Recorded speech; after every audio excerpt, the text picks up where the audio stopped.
अस्सलाम वालेकुम दोस्तों, मैं हूं ज़मान और ये ज़बान में तर्ज में एक बार फिर से मैं आप सब लोगों को खुशामदीद कहता हूं। ये आज की वीडियो में हम डिस्कस करेंगे अगर अमेज़न पे जब आपको वार्निंग आती है your account is under risk of deactivation, जो कि इस तरीके से दिखती है। मैं उम्मीद और दुआ करता हूं कि आप लोगों के लिए पास ये एरर कभी नहीं आए, लेकिन जब अगर आप अमेज़न पे सेल करते हैं तो इस एरर से आपका अक्सर वास्ता पड़ता रहेगा। ठीक है, तो आज की वीडियो में हम डिस्कस करेंगे कि एरर क्यों आता है, किस वजह से आता है, ठीक है, और मेरे पास क्यों आया है और इससे आप किस तरीके से बच सकते हैं, किन किन चीज़ों का आपको ख्याल रखना है। ठीक है, इससे पहले हमने वीडियो बनाई थी कि अगर आपके अकाउंट पर इनवैलिड क्रेडिट कार्ड का एरर आ जाता है जिससे आपके अकाउंट का पूरा एक्सेस होल्ड हो जाता है, आपको आपके अकाउंट का एक्सेस नहीं मिलता, तो उसको कैसे फिक्स करते हैं उसके बारे में मैंने वीडियो बनाई थी। अगर वो आपने नहीं देखी तो वो मैं ऊपर अटैच कर दूंगा, मैं आपसे रिक्वेस्ट करूँगा वो जाके देख लें। ठीक है, तो इस वीडियो में हमने डिस्कस करना है कि अमेज़न पे अगर आपको अकाउंट डीएक्टिवेशन का एरर आए तो उसको किस तरीके से देखना है। ठीक है, तो चलिए शुरू करते हैं।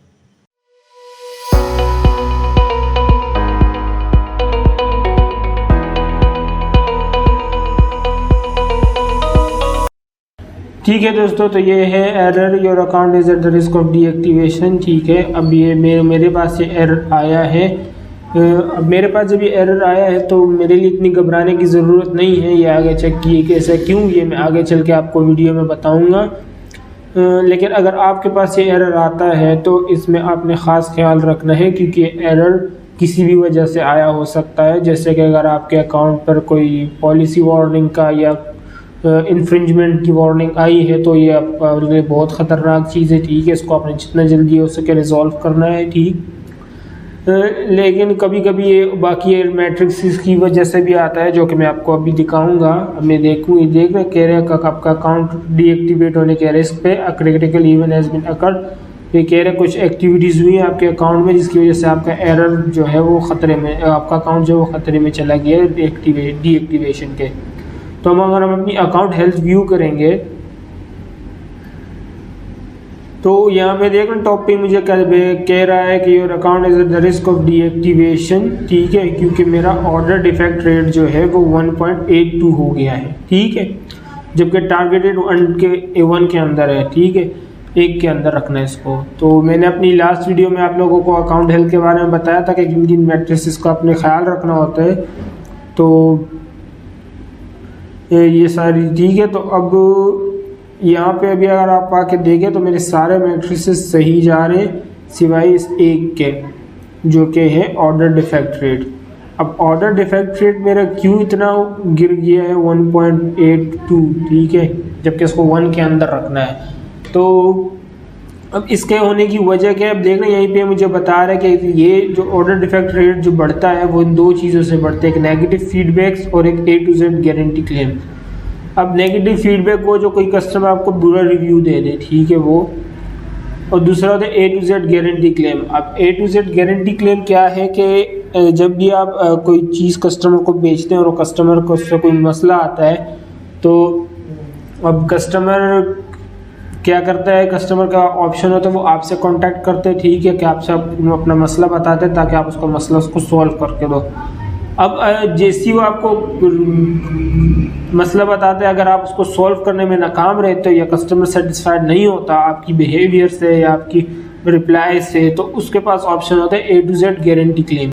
अब A to Z guarantee claim क्या होता है, ये वो क्लेम होता है कि जैसे आपका कस्टमर अगर आपसे सेटिस्फाइड नहीं होता और उसको आपने रिप्लाई सही नहीं दिया तो वो उसके पास ऑप्शन होता है, जैसे आप आपका रिप्लाई वो उसके पास जाता है और वो उसे देखता है, वो आपको दोबारा रिप्लाई करे। ठीक है, या तो ठीक, वरना ये कि नीचे ही जैसे रिप्लाई के नीचे आएगा तो नीचे ही उसके पास ऑप्शन आ रहा होता है कि आप इस रिप्लाई से सेटिस्फाइड हैं, अगर नहीं है तो यहाँ क्लिक करें, और वो क्लिक होता है A to Z guarantee claim का। ठीक है, उस क्लेम में क्या होता है कि वो जैसी क्लेम होता है, ठीक है, तो वो उस केस आपका सीधे चला जाता है अमेज़न के पास। अब जैसे मैंने आपको पिछली वीडियोस में बताया कि अमेज़न के लिए कस्टमर पहले होता है फिर सेलर होता है। ठीक है, तो वो क्लेम को देखता है और फिर पॉलिसीज़ पढ़ता है और पॉलिसी के हिसाब से फैसला करता है कि आप सही हो या कस्टमर सही है। ठीक है, लेकिन इस केस में 99% वो ये होता है कि उनकी पॉलिसीज ऐसी हैं वो कस्टमर के फेवर में ही चली जाती हैं, तो उसमें कस्टमर ही सही निकलता है। अगर बहुत ही कोई वो कस्टमर को ऐसी बात कर रहा हो जो कि उनकी पॉलिसी को नहीं वो करती, तो वो फैसला आपके हक में आ जाता है, वरना 99% फैसले जो होते हैं वो कस्टमर के हक में ही आते हैं A to Z guarantee claim के। तो यहाँ मुझे पड़ा था A to Z guarantee claim, ठीक है, लेकिन जब ये क्लेम पड़ा था तब था ये 0.8%, ठीक है, 0.8% था जो कि 1 के नीचे था, सही है, जो कि 1 के नीचे था, लेकिन ये आहिस्ता आहिस्ता ऊपर जाता जा रहा है जबकि क्लेम एक ही है। वो क्यों, ये भी आपको समझाता हूँ। अब यहाँ पे आप देख रहे हैं कि कितने क्लेम्स लगे, एक क्लेम लगा है 55 ऑर्डर्स में से, ठीक है, पिछले 60 दिनों में। अब ये मेरी कौन सी मार्केट प्लेस है, ये मेरी मार्केट प्लेस है USA की। अब मेरी मेन मार्केट प्लेस जो है जिससे मुझे सारा काम आता है, ऑर्डर्स आते हैं, वो कनाडा की है, ठीक है, और USA की मेरी सेकंड प्रायोरिटी पे। तो USA में क्या होता है कि अमेज़न USA से मुझे मतलब इतने ऑर्डर्स नहीं आते जितने कनाडा से आते। तो इस पे आप देख रहे हैं ऑर्डर की फ्रीक्वेंसी इतनी नहीं है, पिछले महीने रही है, तो जिसकी वजह से मेरे 55 ऑर्डर्स थे, ठीक है, जो कि पिछले महीने मेरे ऑर्डर्स इतने नहीं थे जितने होने चाहिए। तो उस वजह से अब ये है ना कि अब जैसे जैसे ये मैट्रिसेस आगे चलता जा रहा है तो ऑर्डर्स जो है पिछले 60 दिनों के ऑर्डर्स कम होते जा रहे हैं, ठीक है, मतलब पिछले 60 दिनों में ऑर्डर्स कम होते जा रहे हैं, तो उस वजह से अब ये नंबर गिरता जा रहा है नीचे, ठीक है, ये नंबर गिरता जा रहा है। तो जब इसका आप वो परसेंटेज निकालोगे तो वो निकलता है 1.82%, जिसकी वजह से ये परसेंटेज बढ़ती जा रही है। अब ये कब तक ऐसे होगा, अब ये होगा जब तक 60 दिन पूरे नहीं हो जाते इस क्लेम को आए हुए। जब इस क्लेम को आए हुए 60 दिन पूरे हो जाएंगे तो ये जो होगा, ये 1.82 जो है ये 0 हो जाएगा फिर से, और मेरा कोई ऑर्डर जो होगा वो A to Z guarantee claim का नहीं रहेगा, इसकी प्रैक्टिस पीछे चले जाएंगे, तो मेरी अकाउंट हेल्थ फिर से अच्छी हो जाएगी, ठीक है। इसलिए मुझे घबराने की ज़रूरत नहीं है, क्योंकि और घबराने की ज़रूरत तो नहीं है, लेकिन ये कि मुझे एहतियात रखनी है कि किसी और के साथ मेरी क्लेम ना लगे, इस तरह की कोई भी क्लेम जिसकी वजह से मेरे ऑर्डर डिफेक्ट रेट पर फ़र्क पड़े और मेरा अकाउंट डीएक्टिवेशन की रिस्क पे आए। अब आप लोग ये सोच रहे होंगे कि मैं आप लोगों को बता रहा हूँ कि ये सब करना है और ये सब मैं खुद क्यों नहीं कर रहा, ठीक है, ठीक है। तो अब मुझे जो ये क्लेम लगा है, अब ये क्लेम ऐसा है कि ये कस्टमर बहुत ही ज़्यादा कोई अजीब सा कस्टमर था, ठीक है, वो ऐसा कस्टमर जो आपको जब आप अमेज़न पे सेल करने लगेंगे ऐसे कस्टमर आपको वंस इन अ वाइल टकरेंगे, जो कि सारी गलती उनकी होगी और आपकी समझ से बाहर होगा कि बंदे ने मेरे साथ किया क्या है, ठीक है। तो ये उस तरीके का कस्टमर था जो मुझे टकरा था। अब इसका मैं आपको समझाने के लिए इसका ऑर्डर खोल के दिखाता हूँ, ठीक है, कि इसके साथ हुआ क्या था जिसकी वजह से A to Z guarantee claim लगा। ऑल पे जाऊँगा, अब ये देख रहे हैं ये लास्ट क्लेम था जो मुझे लगा है 21 मई को, ठीक है, जिसकी वजह से ये मैसेज मुझे पॉपअप आया है। तो चलिए इस ऑर्डर को जाके देखते हैं कि इस ऑर्डर में था क्या, ठीक है। अब इस ऑर्डर की हिस्ट्री चेक करने का क्या तरीका है, इस ऑर्डर की हिस्ट्री चेक करने का ये तरीका है कि इसको हम जाएंगे मैसेजेस में,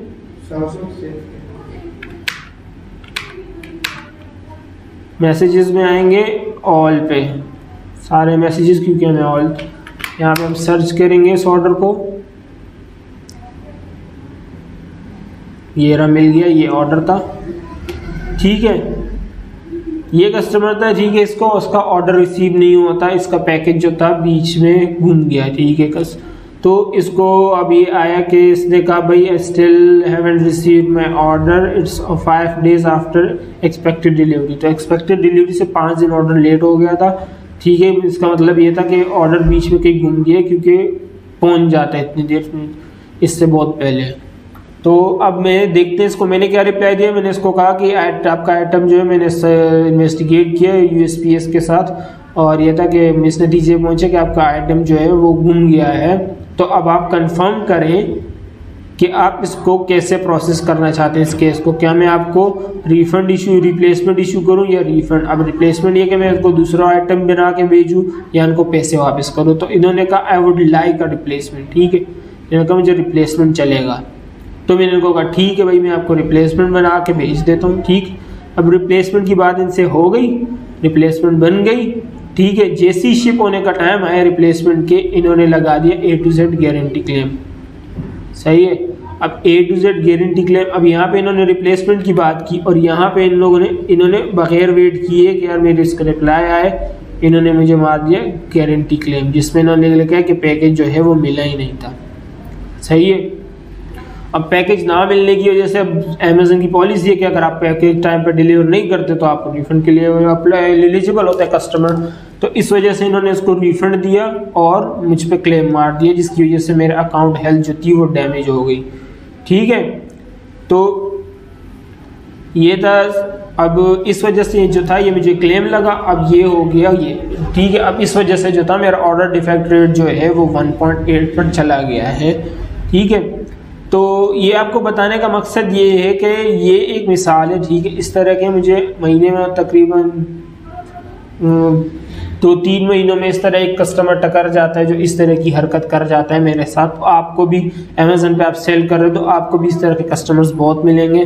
तो मैं आप लोगों से रिक्वेस्ट करूँगा कि उनको ध्यान से हैंडल करना है। ठीक है, आप लोगों ने और जो है उनकी क्वेरी जितनी जल्दी हो सके आपने हल करके देनी है। और आप लोगों से मैं रिक्वेस्ट करूंगा कि अपना रिप्लाई जो है उसमें सारी डिटेल लिखें। ठीक है, और उन्हें कहें कि भाई अगर आपको कोई समझ नहीं आती बात तो आप मुझे वापस रिप्लाई लिख के दें ताकि फिर मैं आपको और असिस्ट कर सकूँ। ठीक है, ताकि जो है A to Z guarantee claim लगने का ना वो ना रहे, तलवार आपके सर पे ना लटकी रहे। ठीक है, और इस तरह के अगर आपको कोई कस्टमर टकर जाते हैं तो आपने बस जो हो गया सो हो गया कहे के बस बेहतरी के लिए दुआ करनी है और ये कि अपना अच्छा काम करते रहना ताकि ये जो दूसरा कोई क्लेम ना लगे और ये 6-60 दिन बाद ये क्लेम खुद ही गायब हो जाएगा और ये मैट्रेस फिर से ज़ीरो हो जाएगा। ठीक है, तो इसको मेंटेन रखना वो थोड़ा मेहनत का काम है, लेकिन ये क्या हो सकता है। ठीक है,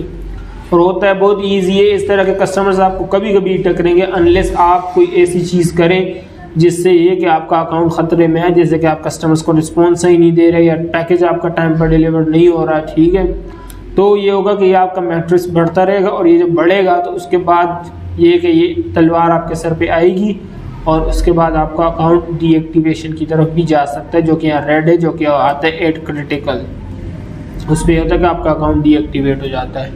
तो ये कि इस चीज़ का आपने ख़ास ख्याल रखना है। ये एरर था जो मैंने ये चीज़ थी जो मैंने आप लोगों से डिस्कस करनी थी आज। तो ये था अकाउंट डीएक्टिवेशन रिस्क। ठीक है, तो आपने इस चीज़ से ख़ास ख्याल रखना है कि इससे अपने आप को बचाए रखना है। ठीक है, तो ये मैट्रिक्स जो है ऑर्डर डिफेक्ट रेट का जो है ये आपका कवर में आ सकता है। ठीक है, ये वक्त के साथ साथ खुद ही हट जाएगा और ये कि ये आपका वापस ज़ीरो पे आ जाएगा। लेकिन आप लोगों ने ये कि ये चीज़ आपके कंट्रोल में आ सकती है, लेकिन जिस चीज़ को आपने ख़ास ख्याल रखना है जो कि आपके अपने हाथ में, वो है ये मैट्रिक्स पॉलिसी कंप्लायंसेस मैट्रिक्स। ठीक है, पॉलिसी कंप्लायंसेस का इशू ऐसा है कि इससे आपका अकाउंट डायरेक्ट जो है वो सस्पेंड भी हो सकता है। ठीक है, डीएक्टिवेट भी हो सकता है बगैर वार्निंग दिए। जिस तरीके से वार्निंग आई है ना, your account is at risk of deactivation, ये ऐसा मैट्रिक्स है कि ये अगर आपने ख़राब कर दिया तो इसमें ये ख़तरा भी होता है कि आपका अकाउंट डायरेक्ट डीएक्टिवेट भी हो सकता है, क्योंकि ये बहुत ख़तरनाक चीज़ है जिसमें आपकी इंटेलेक्चुअल प्रॉपर्टी वायलेशंस आ जाती हैं, किसी और का क्लेम आ जाता है, प्रोडक्ट ऑथेंटिकेशन, कस्टमर कंप्लेंट आ सकती है। ठीक है, ये सारे मैट्रिक्स आ सकते हैं जो आपके अकाउंट को डायरेक्ट जो है वो डैमेज कर सकते हैं, डायरेक्ट आपके अकाउंट बंद कर सकते हैं। तो इनसे आपको क्या करना है, आपने ये करना है कि आपने कोई भी ट्रेडमार्क या कॉपीराइटेड प्रोडक्ट नहीं सेल करना। ठीक है, किसी और का जो है प्रोडक्ट नहीं सेल करना, और ये कि जो भी प्रोडक्ट आप सेल करो वो अमेज़न की पॉलिसीज़ के साथ जो है वो लाइक करता हो। ठीक है, ताकि आपके अकाउंट का डीएक्टिवेट होने का ख़तरा ना रहे। अब ये जो है इसमें ये क्लेम्स आते हैं कि अगर आपने कोई ऐसा प्रोडक्ट डाला जो अमेज़न की पॉलिसीज़ के हिसाब से सही नहीं है तो अमेज़न उसको प्रोडक्ट को डीएक्टिवेट करके आपको वार्निंग दे सकता है। ठीक है, उसमें आपको वार्निंग मिल सकती है। ठीक है, और ये अगर आपको इंटेलेक्चुअल प्रॉपर्टी कंप्लेन आई, जैसे कि कोई ऐसा बंदा जिसकी चीज़ आप बेच रहे हो और उसने आपके प्रोडक्ट के खिलाफ कंप्लेन की कि ये जो है मेरा कॉपीराइटेड प्रोडक्ट बेच रहे, ट्रेडमार्क प्रोडक्ट बेच रहे, तो वो वार्निंग आपकी जो होगी वो बहुत ख़तरनाक होती है। क्यों? क्योंकि वो बंदा जो है वो आपको नहीं जानता, वो जानता है अमेज़न को, ठीक है। तो वो क्या करेगा, वो सीधा अमेज़न पे केस करेगा कि ये अमेज़न पे मेरा कॉपीराइटेड प्रोडक्ट या ट्रेडमार्क प्रोडक्ट बिक रहा है, ठीक है, और मुझे बगैर पता हुए। तो वो जब अमेज़न को पे केस करेगा और अमेज़न पे वो फिर लाखों के लिए, करोड़ों डॉलर्स के लिए केस करेगा, ठीक है। जब अमेज़न पे इतना बड़ा ख़तरा आएगा आपकी वजह से, तो वो आपके अकाउंट को, आपको क्या लगता है वो रहने देंगे? वो सबसे पहले आपके अकाउंट को फारिग करेंगे, ठीक है। तो आपने इस चीज़ का ख़ास ख्याल रखना कि किसी की जो है वो आपने प्रोडक्ट नहीं सेल करनी। और खुदा ना खास्ता अगर गलती से आपकी आ भी जाती है, ठीक है, तो आपके पास ऑप्शन होता है उस कस्टमर से, उस बंदे से बात करने का, ठीक है, और अपनी प्रॉब्लम सॉल्व करने का, ठीक है। अब इसमें आपका 50-50 चांस होता है, ठीक है। अगर वो बंदा जो है वो अपनी कंप्लेन वापस ले लेता है तो आपका अकाउंट वापस रिकवर हो जाएगा। अगर वो अपना जो है केस वापस नहीं लेता तो ये होगा कि आपका अकाउंट जो है वो रिकवर नहीं हो पाएगा, ठीक है। तो इस चीज़ का आपने ख़ास ख्याल रखना कि ये जो सारे मैट्रिक्स हैं इनको आप ध्यान से पढ़ें, इनकी पॉलिसीज़ पढ़ें, ठीक है, और उस हिसाब से अपने प्रोडक्ट्स लगाएं, अपलोड करें, सेल करें, ताकि आपके अकाउंट को उससे कोई ख़तरा ना रहे, ठीक है। कस्टमर सर्विस परफॉर्मेंस ये ऐसा होगा कि वक्त के साथ साथ ये ठीक हो जाएगा, ठीक है। बस आपने और क्लेम्स नहीं लेने और नेगेटिव फीडबैक्स नहीं लेने, ये मैट्रिक्स आपका ज़ीरो हो जाएगा। बाकी ये सारे मैट्रिक्स हैं, ये भी वक्त के साथ साथ जो है वो चेंज हो जाएंगे, ठीक है। तो जो सबसे ज़्यादा ख़तरनाक होगा वो ये है, ये परफॉर्मेंस पॉलिसी कंप्लायंस, ठीक है। इसमें ऐसा होता है कि इसमें आप डायरेक्ट अकाउंट डीएक्टिवेट होने का ख़तरा होता है, तो इस पे आपने बहुत ज़्यादा ख्याल रखना है। और सुबह आते ही आपने सबसे पहले जो है अपने अकाउंट हेल्थ चेक करनी है, ठीक है। अकाउंट हेल्थ चेक करनी है, खुदा ना खास्ता कुछ हुआ है तो आपने उसको फिक्स करना है, ठीक है। बैठे नहीं रहना, क्योंकि अगर आप वैसे बेटर रहोगे तो आपको अमेज़न को लगे आप सीरियस नहीं हो, आपका अकाउंट डीएक्टिवेट कर देंगे, ठीक है। ठीक है दोस्तों, तो ये थे अमेज़न पे अकाउंट डीएक्टिवेशन की वार्निंग। आई होप आप लोग समझ गए होंगे सारी चीज़ें। अगर फिर भी आपके ज़हन में कोई सवाल आता है या मेरी कोई बात आप लोगों को समझ नहीं आई, तो मैं आप लोगों से रिक्वेस्ट करूँगा नीचे कमेंट सेक्शन में अपना सवाल लिख के, मैं जितने जल्दी हो सके उसकी रिप्लाई देने की कोशिश करूँगा। और आपका अगर आपका कोई मसला आता है इसी के रिलेटेड और आपको उसमें कोई हेल्प चाहिए, तो वो भी आप कमेंट सेक्शन में लिख सकते हैं। मैं आपकी पूरी तरह से हेल्प करने की कोशिश करूंगा। उम्मीद करता हूँ वीडियो आपको इन्फॉर्मेटिव लगा होगा। प्लीज़ वीडियो को लाइक कीजिए ताकि यूट्यूब के एल्गोरिदम को लगे ये वीडियो काम की और इसे ज़्यादा से ज़्यादा लोगों तक पहुंचाया जा सके, ताकि ज़्यादा से ज़्यादा लोग अपने अकाउंट को महफूज रख सकें। अगर चैनल पर नए तो प्लीज़ चैनल को सब्सक्राइब कीजिए और बेल आइकन पर क्लिक कीजिए ताकि मेरी आने वाली वीडियो की नोटिफिकेशन आप तक आपको मिल जाए। अगर आप अमेज़न पे साइन अप करना चाहते हैं तो उसके फॉर्म फिल करने की मेरी वीडियो यहाँ है। अगर आपके मेरे अकाउंट पे वैलिड क्रेडिट कार्ड का एरर आता है तो उसकी वीडियो मेरी यहाँ है। सब्सक्राइब करने का बटन नीचे है। इस वीडियो में इतना ही, आपसे अगली वीडियो में मुलाकात होगी। मैं हूं ज़मान और यह ज़मान मेथड्स। अल्लाह हाफ़िज़।